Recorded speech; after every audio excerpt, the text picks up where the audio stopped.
Hello student. तो आज का वीडियो स्टार्ट करते हैं इस क्वेश्चन से। तो हमारे पास जो पहला क्वेश्चन है इस वीडियो का वो है the short hand and long hand of a clock are 10 centimetre and 12 centimetre along respectively. Find the sum of the distance travelled by their tips in one day. इन्होंने कहा कि एक घड़ी की सुई है, एक मिनट की सुई और एक आवर की सुई। तो वो क्या है, जो आवर की सुई है वो 10 सेंटीमीटर लंबी है और मिनट की जो सुई है वो 12 सेंटीमीटर है। तो वो क्या करता है, जो मिनट की सुई और आवर की सुई है वो क्या करते हैं, एक दिन में वो कितनी डिस्टेंस कवर करते हैं। तो देखिए इस टाइप के क्वेश्चन हम करेंगे कैसे। यहाँ पे देखिए ये हमारे पास एक क्लॉक है, ठीक, 12, 3, 6 और 9। अब सोचिए कि यहाँ पे जो ये मिनट वाली है, ये मिनट वाली माना ये है, ठीक, और आवर वाली जो है वो ये है माना आवर वाली। तो ये 12 सेंटीमीटर है और ये कितनी है, 10 सेंटीमीटर है। अब सोचिए अगर मैं आवर वाले की बात करूं, आवर हैंड की बात करूं, जो एक आवर वाली सुई है, ये अगर 3 पे है तो दोबारा ये 3 पे कब आएगी, कब आएगी, तो 12 घंटे बाद आएगी ना, 12 आवर्स। और एक दिन में जो टोटल आवर्स होते हैं वो कितने होते हैं, 24। तो जब 12 घंटे में जो है ये एक चक्कर लगा रही है, जब 12 घंटे में वो एक चक्कर लगा रही है तो 24 घंटे में कितने चक्कर लगाएगी, 2 चक्कर। तो इसका मतलब जो ये आवर वाली सुई है ये 2 घंटे में जो है कितना चक्कर लगाएगी वो निकालेंगे। और मिनट वाली जो सुई है, देखो अगर मिनट वाली सुई जो है यहाँ पे 12 पे है तो वो दोबारा यहाँ पे कब आएगी, 1 घंटे बाद। सही है, 1 घंटे बाद आएगी ना दोबारा यहाँ पर। तो इसका मतलब जब वो 1 घंटे में जब वो एक चक्कर लगाती है, एक राउंड लगाती है, तो इसका मतलब 24 घंटे में वो कितने चक्कर लगाएगी, 24 चक्कर। सही है। क्यों 24 चक्कर, क्यों, क्योंकि देखो जब मिनट वाली सुई यहाँ पे माना 3 बज रही है, अब 4 कब बजेगी, अगर 4 बजेगी तो ये वाली सुई तो यहाँ पे आ जाएगी ये वाली, और जो ये है ये दोबारा घूम के फिर वापस यहीं पे आएगी। तो इसका मतलब 1 घंटे में वो एक चक्कर लगाती है मिनट वाली सुई। तो इसका मतलब जो 24 चक्कर में वो डिस्टेंस कवर करेगी वो होगा। तो बाद में हम दोनों को ऐड कर देंगे और हमारा आंसर आ जाएगा। ओके, तो चलिए कैसे करेंगे, हम यहाँ पे लिखेंगे distance covered by hour hand in 1 round. तो एक राउंड में वो कितना डिस्टेंस कवर करेगा वो देखेंगे। तो वो करेगा जो इसका सरकमफ्रेंस होगा, ये घड़ी है ना और ये मिनट वाली सुई, तो दोबारा घूम के फिर यहीं पे वापस आ गया। तो इसका मतलब क्या हो, सरकमफ्रेंस से तो निकालना पड़ेगा हमें, तो हम सरकमफ्रेंस निकालेंगे। तो 2 पाई आर, तो इसका मतलब 2 पाई की जगह पाई, आर की जगह जो आवर हैंड है वो कितनी है, कितनी लंबी है वो 10, तो ये हमारा आ गया 20 पाई। फिर निकालेंगे distance covered by hour hand in, जब एक राउंड में इतना कवर करता है तो जो घंटे वाली सुई वो एक दिन में कितने राउंड लगाती है, 2। तो इसका मतलब इन 2 राउंड, तो 2 राउंड में वो कितना होगा, 20 पाई इंटू 2, तो मतलब 40 पाई। तो 40 पाई वो जो है टोटल डिस्टेंस कवर करती है, कौन, जो हमारी आवर हैंड है। ठीक है, अब निकालेंगे distance covered by minute hand.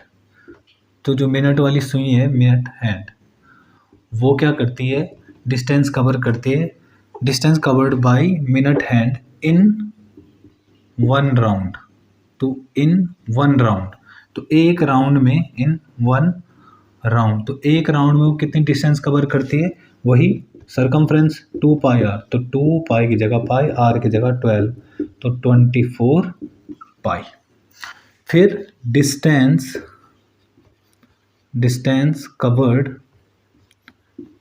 Distance covered by minute hand in. अब बताओ जो मिनट वाली सुई है वो एक दिन में कितने चक्कर लगा रही है? 24 चक्कर लगा रही है ना। देखो जो मिनट वाली सुई है वो एक चक्कर लगाती है 1 घंटे में, और पूरे एक दिन में कितने कितने मिनट होते हैं, मतलब एक दिन में कितने घंटे होते हैं? 24 घंटे। तो इसका मतलब 24 राउंड लगाएगी वो, 24 राउंड। तो कितना आएगा? 24 पाई इंटू 24, तो मतलब 576 पाई। अच्छा अब निकालेंगे total distance. Total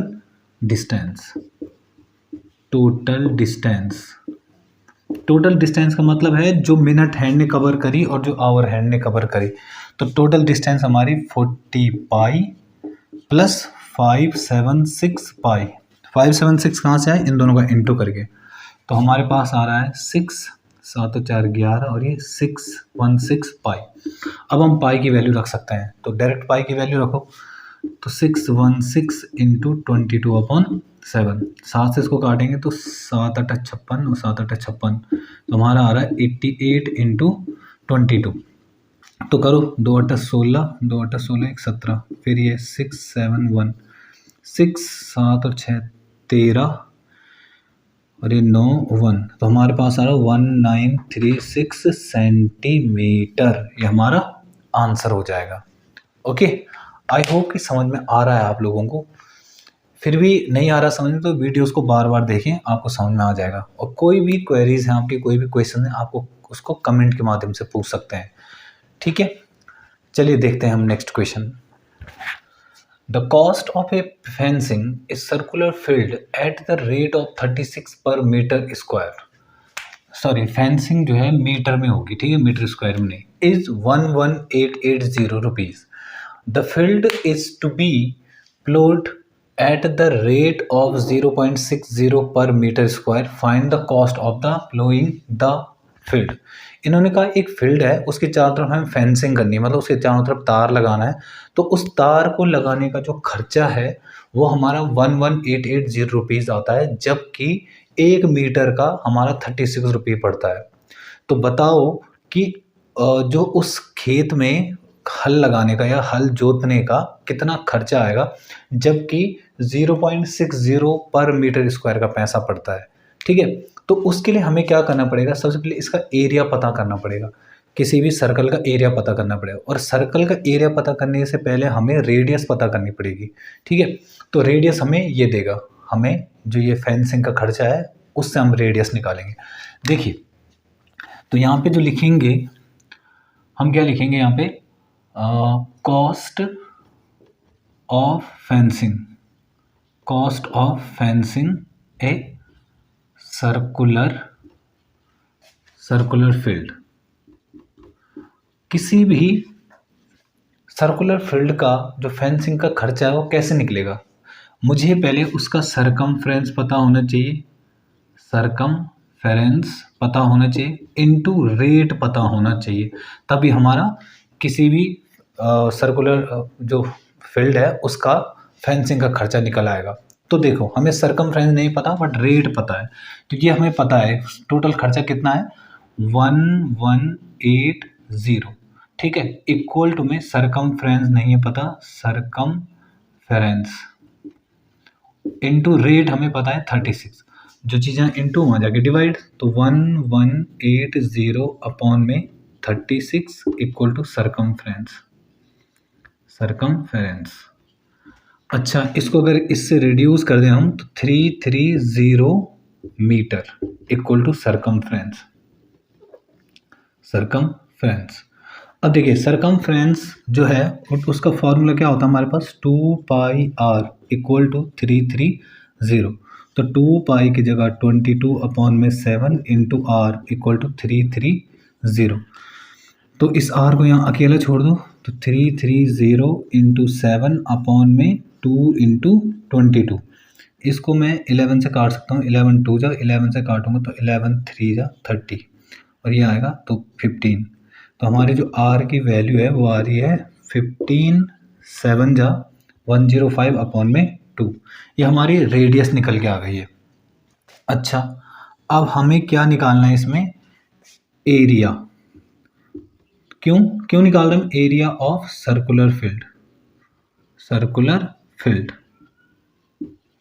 area of circular field क्यों निकालें, क्योंकि उसने क्या पूछा है, find the cost of the ploughing. जो हल लगाने का खर्चा होगा, तो हल कहाँ लगेगा, ये सर्कुलर फील्ड है ना, अब फेंसिंग जो होगी वो तो यहाँ लगेगी ना, चारों तरफ तार तो यहाँ लगेगा, बट खेती करनी है, हल चलाना है, तो हल के लिए तो यही लगेगा ना, हल तो यही लगाएंगे हम, तो इसलिए हम एरिया निकाल रहे हैं। तो हम क्या करेंगे, एरिया निकालेंगे। तो एरिया का फॉर्मूला होता है हमारे पास पाई आर स्क्वायर। पाई की जगह 22/7, आर की जगह 105/2 इंटू 105/2।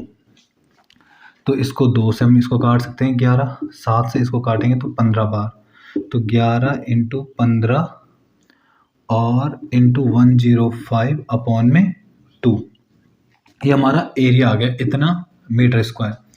अब हमें कॉस्ट निकालनी है, तो कॉस्ट कैसे निकलेगी हमारी, कॉस्ट निकलेगी हमारा जो एरिया आया ना उसमें कर देंगे हम इसका इंटू जो रेट है, तो कितना होगा कॉस्ट 1 मतलब 11 इंटू 15 इंटू 105/2 इंटू 0.60। अब बताओ यहाँ से पॉइंट हटाऊंगा मैं तो नीचे मुझे 100 करना पड़ेगा, तो हमारे पास हो रहा है 115 105/2 इंटू 60/100। क्या किया मैंने, 60/100, यहाँ से पॉइंट हटाया तो नीचे 100 लगा दिया, 0 से 0 कटा, इस 2 से मैंने इसको काट दिया 3 बार, 5 से इसको काटा, 5 दूनी 10 और 5 से इसको काटा 3 बार, तो ये आ रहा हूँ 11 × 33 इंटू 105 इंटू 3/2। तो जब मैं इसको पूरा सॉल्व करूँगा तो सॉल्व करके हमारे पास जो आ रहा है वो आ रहा है 5197.5 रुपीज़। इतना खर्चा हमारे पास टोटल आ रहा है। ओके, ये मैं पहले ही सॉल्व कर चुका हूँ, तो आप लोग कैलकुलेशन करके आप इसको, ये इजी है कैलकुलेशन, तो आप खुद भी कर सकते हैं। ठीक है, तो ये हमारा आंसर हो जाएगा, इतना खर्चा आएगा उसमें हल चलाने में या जो खेती करने में। ओके, तो चलिए हम देखते हैं next question. An aeroplane flying horizontally at a height of 2500 meter above the ground is observed at the angle of elevation of 60 degree, and after 15 seconds the elevation is observed to be 30 degree. Find the speed in kilometer per hour of एक aeroplane। इन्होंने कहा कि एक aeroplane है, वो क्या करता है, हॉरिजेंटली उड़ता है, मतलब इस तरह से नहीं कि पहले हाइट ज़्यादा फिर कम फिर हाइट ज़्यादा, नहीं, वो क्या करता है एक हाइट में उड़ता है इस तरह से। ठीक है, तो वो 2500 हाइट में उड़ता है, तो वो क्या करता है, उसका एंगल पहले 60 डिग्री था, उसके बाद 15 सेकंड बाद उसका एंगल 30 डिग्री। इसका मतलब वो जहाँ से उस एरोप्लेन को देखा जा रहा है वो एरोप्लेन दूर की तरफ जा रहा है, तभी तो एंगल छोटा बन रहा है।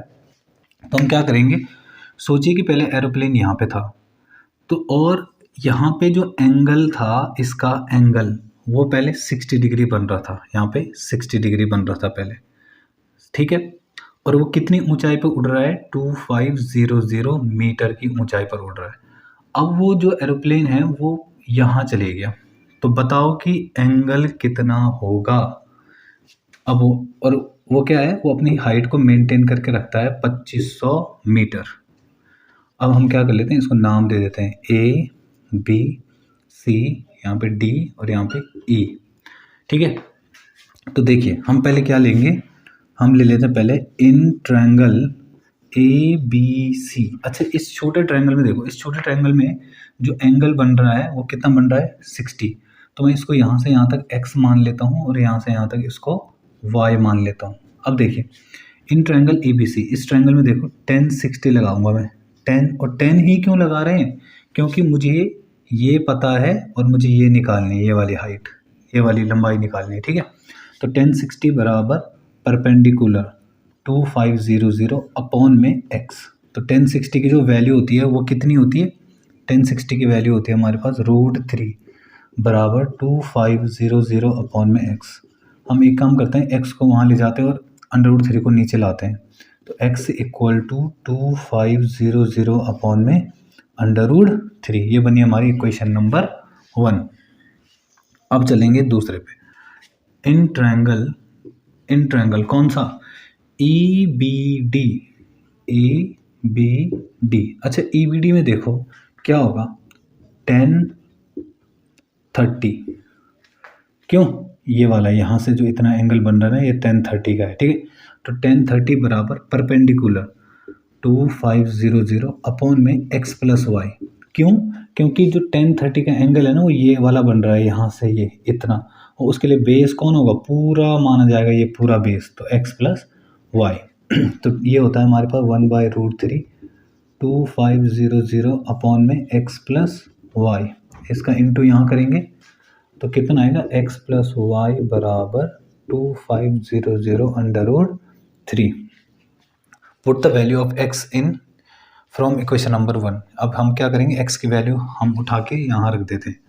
तो बताओ, अब यहाँ रखूँगा तो 2500 अपॉन में √3 प्लस वाई बराबर 2500 √3।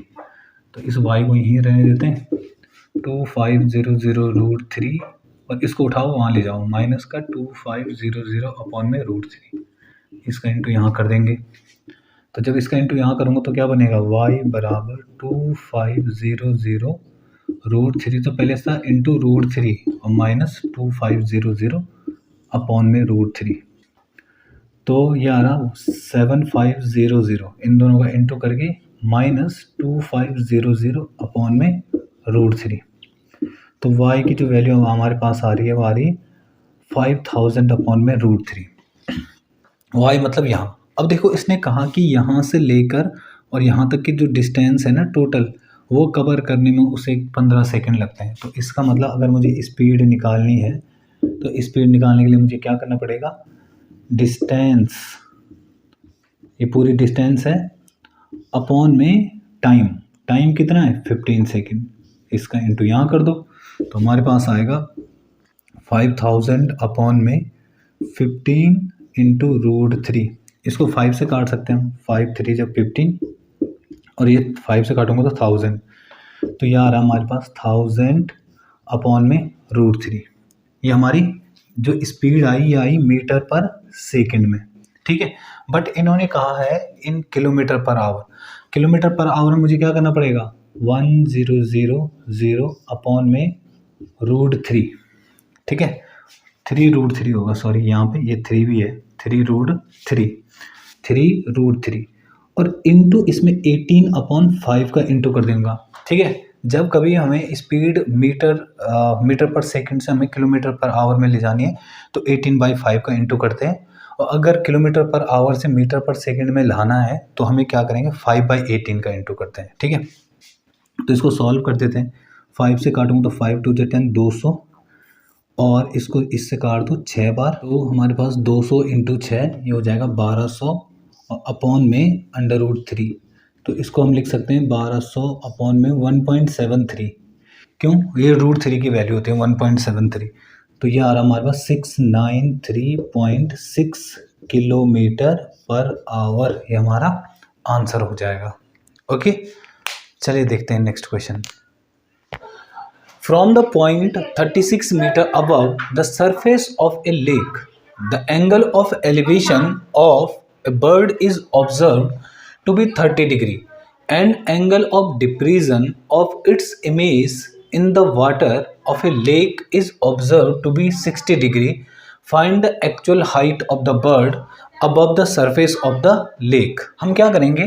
देखिए, यहाँ पे लिखा है कि एक लेक है और इसका जो सरफेस है, ये सरफेस है लेक का, इसके सरफेस से 36 मीटर ऊपर, इसके सरफेस से 36 मीटर ऊपर यहाँ से एक बर्ड है। इस बर्ड का जो एंगल बन रहा है, एंगल ऑफ एलिवेशन, वो कितना बन रहा है? एंगल ऑफ एलिवेशन कितना बन रहा है? 30 डिग्री बन रहा है। और कितने, तो यहाँ से क्या बन रहा है? 30 डिग्री बन रहा है, और ये सरफेस से 36 मीटर ऊपर। और इस बर्ड का जो इमेज बन रही है, इमेज वो क्या बन रही है? यहाँ इमेज बन रही है, ठीक है। तो देखिए, मैं मान लेता हूँ कि यहाँ से लेकर यहाँ तक माना ये h है, ठीक है। और यहाँ से यहाँ तक तो हमें पता है कि 36 मीटर है टोटल, यहाँ से लेकर यहाँ तक। अब हमें पता है कि जितनी दूरी यहाँ से लेकर यहाँ तक की होगी ना, उतनी ही दूर पे ये इमेज बनती है। आपने फिजिक्स में तो पढ़ा होगा ना ये, कि जैसे यहाँ पे एक माना मिरर है, और मिरर से दूर, मतलब मिरर से अगर यहाँ पे एक कोई ऑब्जेक्ट है, तो यहाँ से उसकी जो इमेज है वो हम हमेशा उतनी ही दूर बनेगी जितनी दूर ये मतलब चीज़ है। समझ में आ रहा है? अगर माना कोई पेन यहाँ पे और एक मिरर यहाँ पे रखा है, तो इससे इसकी जो इमेज है वो उतनी ही दूर बनेगी जितनी ये डिस्टेंस इतनी इससे दूर है। ठीक है, तो पानी में भी वही होगा कि इसकी इमेज जो है यहाँ से लेकर और यहाँ तक कितना होगा, 36 प्लस h। क्यों? क्योंकि यहाँ से लेकर यहाँ तक की पूरी डिस्टेंस कितनी है, 36 प्लस h। तो इसका मतलब इमेज की जो डिस्टेंस होगी वो भी 36 प्लस h हो जाएगी। और इस इमेज का जो एंगल ऑफ डिप्रेशन बन रहा है वो बन रहा है कितना, 60 डिग्री। ठीक है, तो हम क्या करेंगे, नाम दे देंगे इसको A, इसको B, यहाँ पे C, यहाँ पे D। चलिए, तो हम लिखते हैं पहले in triangle ABC, in triangle ABC। अच्छा, ट्रायंगल ABC में देखिए, ट्रायंगल ABC में अगर मैं tan थीटा लगाऊं तो tan 30 बराबर परपेंडिकुलर कितना है h, अपॉन में बेस कितना है BC। ठीक है, BC, तो tan 30 बराबर होता है 1/√3 बराबर h अपॉन में BC। इसका इंटू यहाँ करो, इसका वहाँ करो, तो BC बराबर h√3। ये बनी हमारी इक्वेशन नंबर 1। आगे चलते हैं, तो अब हम लेंगे कौन सा ट्रायंगल, BCD। तो इन ट्रायंगल BCD, अच्छा BCD देखिए, BCD में जो है अगर मैं tan 60 लगाऊं तो tan 60 बराबर परपेंडिकुलर कितना है, देखो यहाँ से लेकर और यहाँ तक टोटल ये जो डिस्टेंस है परपेंडिकुलर मानी जाएगी। तो टोटल कितने डिस्टेंस हो गए, 36 प्लस h, तो मतलब 72 प्लस h अपॉन में बेस की जगह कौन है, BC, बेस की जगह BC। अब देखो, फ्रॉम इक्वेशन नंबर 1 से मुझे BC की वैल्यू पता है, तो tan 60 होता है √3 बराबर 72 प्लस h अपॉन में h√3। इसका इंटू यहाँ करेंगे तो 3h बराबर 72 प्लस h, इस h को यहाँ ले आओ तो 2h बन जाएगा 72, तो h बराबर 36 मीटर। अब देखिए, ये जो बर्ड है यहाँ से लेकर यहाँ तक 36 कितना है, 36 मीटर ऊपर है, बट उसने डिस्टेंस ना यहाँ से नहीं पूछी, उसने पूछा है सरफेस से, यहाँ से लेकर यहाँ से पूछिए, यहाँ से टोटल कितनी डिस्टेंस है। अब देखो ये डिस्टेंस कितने हो गए, 36, और h भी हमारी 36 आ गए, तो टोटल डिस्टेंस, तो हम यहाँ पे लिखेंगे total distance equal to 36 plus h, तो मतलब 36 प्लस 36 बराबर 72 मीटर। तो ये हमारा आंसर हो जाएगा। क्वेश्चन को बार बार पढ़ें या वीडियोस को बार बार देखें तो आपको समझ में आ जाएगा। ठीक है, वैसे बाकी कोई दिक्कत है नहीं क्वेश्चन में। चलिए देखते हैं हम next question. Some student arranged a picnic, the budget for food was 240 because 4 student of the group failed to go. The cost of food to each student got increased by 5 rupees. How many students went for this picnic? इन्होंने कहा कि कुछ बच्चों ने picnic arrange करी और picnic में जाने की बात करी, तो क्या हुआ कि जो उनके खाने का खर्चा था वो 240 रुपये आ रहा था। ठीक है, पर क्या हुआ कि 4 बच्चे अपसेंट हो गए, मतलब 4 बच्चों ने पिकनिक में जाने पे मना कर दिया।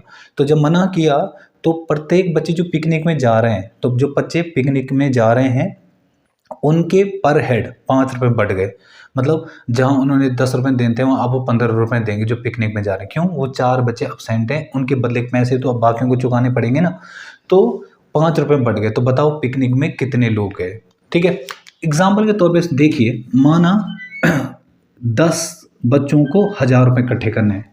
10 बच्चों ने पिकनिक में गए और 10 बच्चों ने बोला कि हम 1000 रुपये ले जमा करेंगे, तो प्रत्येक बच्चे जो है कितने रुपए जमा करेंगे बताओ, 100 रुपये जमा करेंगे ना। 10 बच्चे 100 रुपये करेंगे नहीं करेंगे। अब क्या हुआ कि उनमें से सोचो कि पिकनिक के एक दिन पहले जो है माना 5 बच्चों ने मना कर दिया, 5 बच्चों ने कहा हम आ ही नहीं रहे। अब आ ही नहीं रहे इसका मतलब क्या हुआ कि अब 5 बच्चे ही जा पा रहे हैं, अब 5 बच्चे ही जा पा रहे हैं, ठीक है। अब 5 बच्चे जाएंगे, तो 5 बच्चे जाएंगे तो अब 1000 रुपये इकट्ठे करने हैं, तो अब 10-10, जब 10 बच्चे थे तब 100-100 जमा कर रहे थे, पर अब 5 बच्चे जा रहे हैं तो हमें अब 200-200 जमा करने पड़ेंगे, सही है।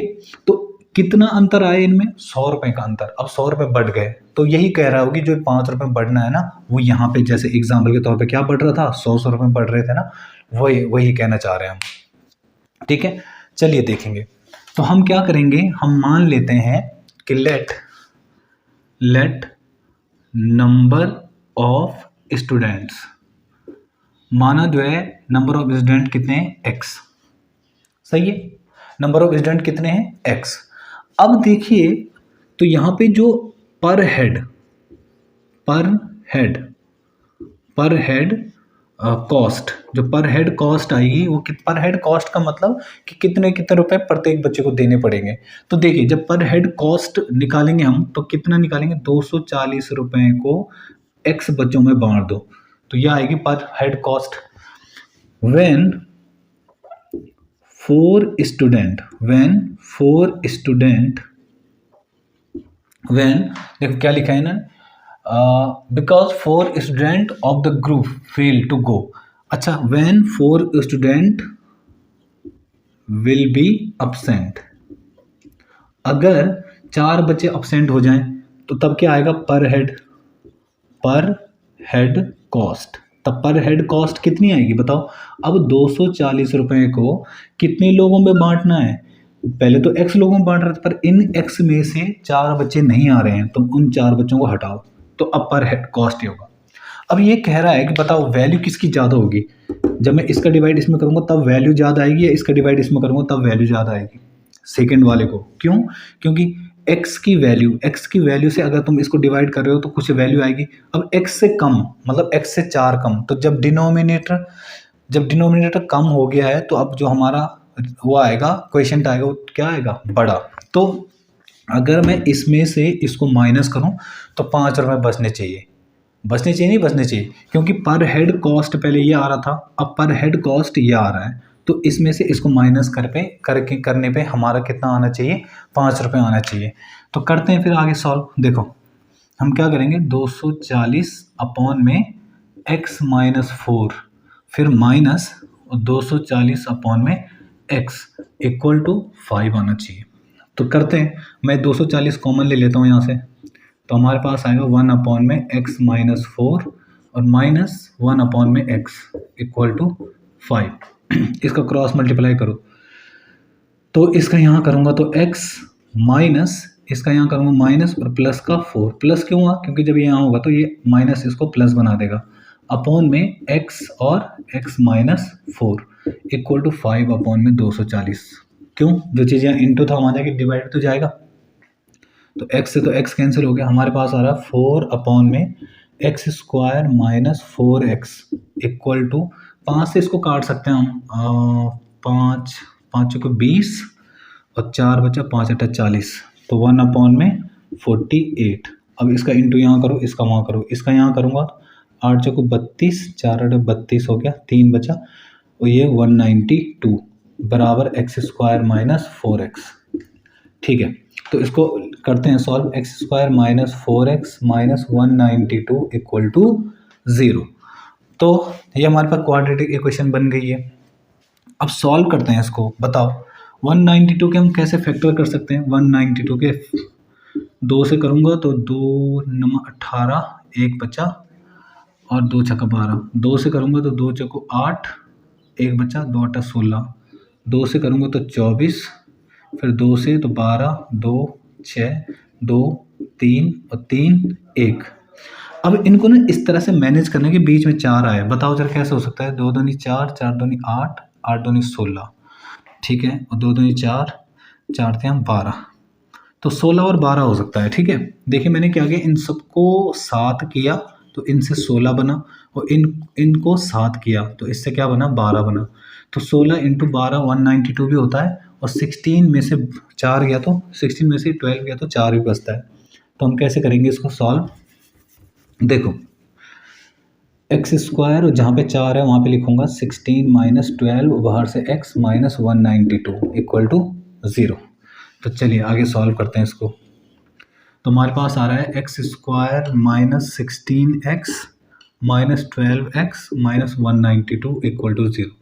इन दोनों में तो कॉमन है हमारे पास x, तो x माइनस 16, तो इन दोनों में माइनस 12 कॉमन है, तो कितना आ रहा है, यहाँ पे प्लस हो जाएगा, यहाँ पे नहीं यहाँ पर। क्यों होगा प्लस, क्योंकि देखो जब ये अंदर जाएगा ना साइन तो ये चेंज करेगा, तो प्लस का 12x, तो यहाँ से अगर प्लस का 12x कॉमन लिया तो x माइनस 16, तो x माइनस 16 और दूसरा आ रहा है x प्लस 12, तो हमारे पास x की वैल्यू 16, क्योंकि दूसरी वाली वैल्यू हम इसलिए लेंगे क्योंकि नेगेटिव वैल्यू है। ठीक है, चलिए तो हमारे पास x बराबर 16, तो इसका मतलब टोटल जो स्टूडेंट पहले पिकनिक में जाने वाले थे, वो पहले स्टूडेंट कितने थे, 16 स्टूडेंट थे। बट जो एक्चुअल में पिकनिक में गए वो कितने बच्चे थे, 16 में से 4 कम करो तो मतलब 12 बच्चे पिकनिक में गए होंगे। ओके, चलिए देखते हैं next question. The difference of A squares of two numbers is 204. The squares of smaller number is 4 less than 10 times the larger number, find the numbers. तो हम क्या करेंगे, हम मान लेते हैं, ठीक है, लेट लार्जर नंबर, मैं मान लेता हूं कि जो लार्जर नंबर है वो x है और स्मॉलर नंबर जो है वो मैं मान लेता हूं कि वो y है। अकॉर्डिंग टू क्वेश्चन उनके हिसाब से चलते हैं। देखो इन्होंने क्या कहा है, the difference of the squares of two numbers, मतलब बड़े नंबर के स्क्वायर से अगर छोटे नंबर का स्क्वायर माइनस कर दिया जाए तो 204 आता है। तो मतलब इसके स्क्वायर, चलो x square minus y square बराबर 204, इसको मान लेते हैं हम इक्वेशन नंबर 1। फिर आगे देखो, the square of smaller number, ये कह रहा है कि छोटे नंबर का स्क्वायर मतलब वाई स्क्वायर, इसका स्क्वायर, छोटे नंबर का स्क्वायर जो है वो 4 कम है किससे, 4 कम किससे, 10 टाइम्स द लार्जर नंबर, 10 गुने किसका, लार्जर नंबर का 10 गुने से 4 कम। इक्वेशन नंबर 2 हम क्या करेंगे, put the value of y square from 2 in 1। हम क्या करेंगे, इक्वेशन नंबर 2 से वाई स्क्वायर की वैल्यू उठाएंगे और 1 में रखेंगे। तो बताओ एक्स स्क्वायर माइनस और वाई स्क्वायर की जगह रखूंगा मैं 10x माइनस 4 इक्वल टू में 204। तो सॉल्व करो, एक्स स्क्वायर माइनस 10x और ये अंदर जाएगा तो प्लस हो जाएगा, प्लस का 4 और माइनस इसको यहाँ ले आओ 204, ठीक है, इक्वल टू में उस तरफ 0। तो हमारे पास जो बच रहा है वो बन रहा है एक्स स्क्वायर माइनस 10x और माइनस का 200 इक्वल टू 0। माइनस का 200 इक्वल टू क्यों, इसमें से इसको माइनस कर दिया।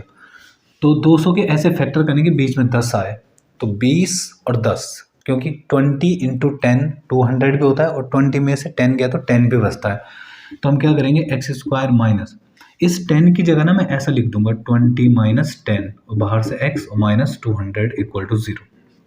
करते हैं solve, x square minus 20x plus का 10x माइनस 200 इक्वल टू 0। इन दोनों में कॉमन क्या है, x, तो x माइनस 20 और इसमें से 10 कॉमन ले लो तो अंदर आएगा x माइनस 20, तो x माइनस 20 और दूसरा x प्लस 10, तो x इक्वल टू यहाँ से क्या आ रहा है 20 और यहाँ से x इक्वल टू क्या आ रहा है माइनस 10, ये वाला तो लेंगे नहीं, तो हमारे पास x की वैल्यू कितनी आ रही है 20। तो इसका मतलब हमारे पास जो लार्जर नंबर है, लार्जर का मतलब है बड़ा नंबर, तो बड़ा नंबर हमारे पास कितना है 20, ठीक है। अब छोटा नंबर देखते हैं, तो हम क्या करेंगे, यहाँ पे इक्वेशन नंबर 2 में वाई स्क्वायर लेंगे, तो वाई स्क्वायर बराबर 10 इंटू 20, क्यों, x की वैल्यू रखी और माइनस 4, तो कितना आ रहा है y square equal to 200 minus 4, तो इसका मतलब कितना 196। तो इसका मतलब हमारी जो y स्क्वायर इक्वल टू 196, तो y equal to under root 196 और y की वैल्यू कितनी आ रही है 14, क्योंकि 14 का स्क्वायर होता है ये। ओके, आई होप कि जो ये क्वेश्चंस हैं ये आप लोगों को जो है जो बेनिफिट दे रहे हैं, और ये जो मैं आप लोगों के लिए मेहनत कर रहा हूँ ये आपको एग्ज़ाम में भी दिखेगी। आप जितने वीडियोस मैंने बनाए अभी तक आप उनको ही प्रैक्टिस करो, मतलब अदर भी प्रैक्टिस करनी है आपको, अदर क्वेश्चन एनसीईआरटी ज़रूर फोकस करें आप, एनसीईआरटी के एग्जाम्पल भी आप ज़रूर तैयार करें। प्रीवियस ईयर के क्वेश्चंस भी बहुत रिपीट होते हैं, ठीक है। आप इतने वीडियोस भी अगर आप तैयार करते हैं जो मैंने तैयार करे हैं तो इनफ है प्रीवियस ईयर के लिए, क्योंकि बहुत सारे क्वेश्चन इसमें ऐसे हैं जो आपको दिखेंगे एग्ज़ाम में, आई गारंटीड, ठीक है। तो आज की वीडियो में हम केवल इतने ही क्वेश्चन करते हैं, चलिए देखेंगे फिर नेक्स्ट वीडियो में। Okay, thank you.